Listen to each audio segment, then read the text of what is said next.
ఏం వేసిండు, ఒక ఎకరానికి వేసి మీటింగ్ పెట్టుకున్నాడు. ఎకరానికి మీటింగ్ పెట్టుకుంటాడు. ఈడేం లీడరా? ఎత్తనియమా నిజంగా ఉంటే అందరికి వేయాలి, అంతేగాని తాపక ఎకరం వేసినా ఎకరం ఎవరికి ఎత్తాను? నీ ఇంట్లోకి ఏం చేస్తానవా? రైతులకు పంట పండిస్తే కదా అద్భుతమైనటువంటి పంట పండుతుంది. ఆ పండిన దాన్ని కొనలేదు. ప్రస్తుతం మనతో పాటు రాకేష్ గారు ఉన్నారు, మాజీ corporation chairman, BRS party senior నాయకులు. రాకేష్ గారు, నిన్న చూసుకున్నట్టయితే రైతులకు ఏదో కాంగ్రెస్ పార్టీ వచ్చిన తర్వాతనే మేలు జరిగింది అండ్ మొట్టమొదటిసారిగా రైతు భరోసా అనేది వీళ్ళ ప్రభుత్వంలో పడ్డట్టు నిన్న మాట్లాడడం అనేది జరిగింది. సో ఏంటంటే, అంటే 10 సంవత్సరాలుగా రైతులను మీరు ఏం చేయలేరా? మీరేమో పెద్ద పెద్ద బ్యానర్లు కట్టించుకుంటారు, రైతుల పాలిట కేసీఆర్ అది ఇదని పెద్ద పెద్ద స్లోగన్స్ ఇస్తారు. సో ఏంది, జనాలకి ఎవరు మంచి చేసినట్టు అనుకోవచ్చు? రైతు బంధు అనే పథకం గతంలో దేశం మొత్తంలో ఎక్కడన్నా ఉండాలా?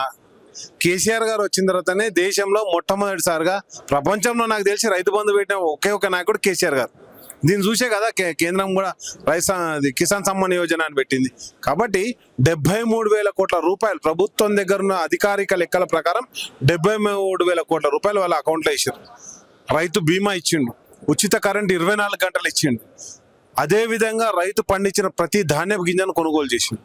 అది కదా కేసీఆర్ గారు చేసింది. దాదాపుగా 2 లక్షల కోట్ల రూపాయలు రైతుల అకౌంట్లో ఇచ్చినటువంటి గొప్ప నాయకుడు కేసీఆర్ గారు. ఈ రోజు ఏమున్నది? రేవంత్ రెడ్డి రాగానే ఎకరానికి 15,000 ఎత్తా అన్నాడు. ఆల్రెడీ 4 కాపులకు ఎక్కువట్టిండు. వేసింది ఎక్కడ? ఒకసారి కేసీఆర్ గారు జమ చేసిన పైసలు వేసిండు, ఆ తర్వాత పైసలు వేసుడు బంద్ చేసిండు. లాస్ట్ ఇయర్ కూడా మనకి ఏం వేసిండు? ఎండాకాలంలో రబీ సీజన్ కు 2 ఎకరాలకు వేసిండు. ఇప్పుడు ఏం వేసిండు? ఒక ఎకరానికి వేసి మీటింగ్ పెట్టుకున్నాడు. ఎకరానికి మీటింగ్ పెట్టుకుంటాడు. ఈడేం లీడరా? ఎత్తనియమా నిజంగా ఉంటే అందరికి వేయాలి, అంతేగాని తాపక ఎకరం వేసినా ఎకరం ఎవరికి ఎత్తాను? నీ ఇంట్లోకి ఏం చేస్తానవా? రైతులకు పంట పండిస్తే కదా అద్భుతమైనటువంటి పంట పండుతుంది. ఆ పండిన దాన్ని కొనలేదు. అది పోగా యూరియా బత్త కొనుక్కోనికి వస్తే యాప్లల్లో యూరియా బుక్ చేయమంటావు, షాపులలో పోతే యూరియా దిక్కులేదు. కాబట్టి ఇవన్నీ కూడా ఒక దోకాబాజీ డ్రామాబాజీ మాటలు. అంతకుముందు ఏమన్నావు? ప్రతి ఏ పంట పండితే ఆ పంట 10 పంటల మీద, అది ఒడ్లు కావచ్చు, మక్కలు కావచ్చు, జొన్నలు కావచ్చు, సజ్జలు కావచ్చు, పెసలు కావచ్చు, కందులు కావచ్చు, అన్నిటి మీద 500 రూపాయలు పెట్టుకుంటాను. 500 దేవుడెరు ఉన్న మొత్తం సన్నవాడ్ల మీద 500 రూపాయలు ఇచ్చి కొంటానడా? ఆ సన్నవాడ్లు 33 రకాలు ఉంటే అవి బంద్ చేసిండు. కొత్తగా ఏదో మేము ఇచ్చిన అట్లా వేసుకుంటేనే ఇస్తామన్నా. అది నేను ఏమంటానంటే, ఆఖరి పొలమోడు ఫస్ట్ తుకం పోసుకుంటాడు, తుకం పోసుకుంటే నారు పోసుకుంటాడు. ఇప్పుడు మరి ఆఖరి పొలమోడు ఆల్రెడీ తుకం పోసుకున్న తర్వాత నువ్వు వడ్ల లెక్క చెప్తే ఎట్లా? మరి సన్నమోడ్లు ఏడ పని చేస్తున్నాయి? నువ్వు అన్ని పంటలు కొంటాను కదా. దొడ్డు వడ్ల సంగతి దేవుడు ఇస్తాను, సన్న వడ్లను కూడా సంక్రాంతికి ఇస్తాను. కాబట్టి నేనేమంటాను, రేవంత్ రెడ్డి చెప్పాయని జూటే మాటలు. ఏమంటాడే? నన్ను చూస్తే ఇకారంగా చూస్తారు, ఢిల్లీ పోతే అంటాడు. నువ్వు ఇకారం మనిషి కాబట్టి ఇకారంగానే చూస్తాడు. మరి 72 సార్లు ఏమిటి పోయినావా? ఇకారం అనిపించుకోనికి పోయినావా? ఢిల్లీకి ఏమిటి పోయినావు? కాబట్టి నేనేమంటానంటే, మొత్తం ఆయన మాట్లాడేటువంటి భాష, ఆయన చేసేటువంటి పద్ధతులు కూడా తెలంగాణకు వ్యతిరేకంగా ఉన్నాయి, తెలంగాణ భావజాలానికి వ్యతిరేకంగా ఉన్నాయి. కాబట్టి ఎందుకంటే ఏ రోజు ఆయన తెలంగాణ పోరాటంలో లేడు. కాంగ్రెస్ దగ్గర కొనుక్కున్నాడు ఈయన. ఏదైతే అంతకుముందు కోమటిరెడ్డి గారు చెప్పినట్టు పిసిసి పదవి 50 కోట్ల కొనుక్కున్నాడు. ఈ రోజు ముఖ్యమంత్రి పదవి 1000 కోట్ల కొనుక్కున్నాడు. అది మీరు నేను చెప్పాలి, ఆయనే చెప్పిండు. మన రాహుల్ గాంధీ 1000 కోట్లు అడుగుతీయమా అని చెప్పేసి అన్నదే ఆయన. కాబట్టి ఆయన ఆల్రెడీ కొనుక్కున్నాడు. ఇక అంతకుమించి ఏముంటుంది చెప్పండి?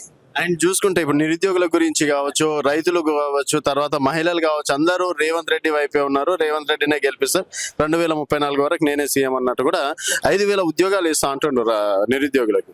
ఆయన మోసం చేయండి ఏమని? ప్రతి ఒక్కరిని మోసం చేసిండు.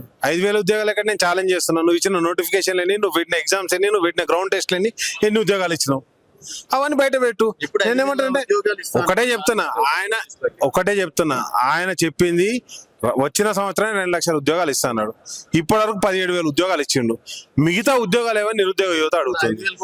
5,000 వేసినా నేనేమంటానంటే, 5,000 ఎందుకు వేయాలండి? దానిలో ఖాళీలు ఉన్నాయి, 10,000 ఉద్యోగాలు ఖాళీగా ఉన్నాయి, 19,000 ఉన్నాయి, 10,000 ఉన్నాయి. నువ్వు కనీసం అవి కూడా వేయకుండా నిరుద్యోగ యువతను మోసం చేస్తున్నటువంటి దోకాబాజ్ ప్రభుత్వం ఈ రోజునటువంటి కాంగ్రెస్ ప్రభుత్వం, రేవంత్ ప్రభుత్వం. గతంలో కేటీఆర్ గారు ఉన్నప్పుడు ఒక ప్రభుత్వ ఉద్యోగాలు వచ్చాయి, కేసీఆర్ గారు ఉన్నప్పుడు కేటీఆర్ గారు అద్భుతమైన ఐటీ ఉద్యోగాలు వచ్చాయి. అదే విధంగా మా ఇరిగేషన్ హరీష్ రావు గారు ఆధ్వర్యంలో అద్భుతమైన ఇరిగేషన్ వచ్చి గ్రామాల్లో కూడా ఉత్పత్తి అవకాశాలు పెరిగినాయి. ఈ రోజు ఏముందండి? ఓ దిక్కు చూస్తే కోలు కుంభకోణం, నైని కుంభకోణం, ఇంకో దిక్కు చూస్తే ఇసుక కుంభకోణం. మొన్న మా సతీష్ రెడ్డి గారు చెప్పినట్టు ఓ దిక్కు సీతక్క పొంగులేటి కలిసి ఇసుక కుంభకోణం నడుస్తుంటది, ఇంకో దిక్కు వచ్చేసి మా త్రిశాంగ్ చెప్పినట్టు సెల్ ఫోన్లో కుంభకోణం నడుతుంటది, ఇంకో దిక్కు నైనికు బ్లాక్ కుంభకోణం నడుతుంది, ఇంకో దిక్కు జూపల్లి గారు చెప్పినట్టు స్టిక్కర్ కుంభకోణం నడుతుంటది, ఇంకో దిక్కు ఏదైతే కొండ సురేఖ బిడ్డ చెప్పినట్టు ఈ దేవాలయ భూముల కుంభకోణాలు నడుతాయి. ఈ కుంభకోణాలు లంబకోణాలు తప్పితే ఇంకో కోణం ఏం లేదు కదా. ఇలా దోపిడీ కోణం తప్ప ఇంకో కోణం కనిపిస్తలేదు.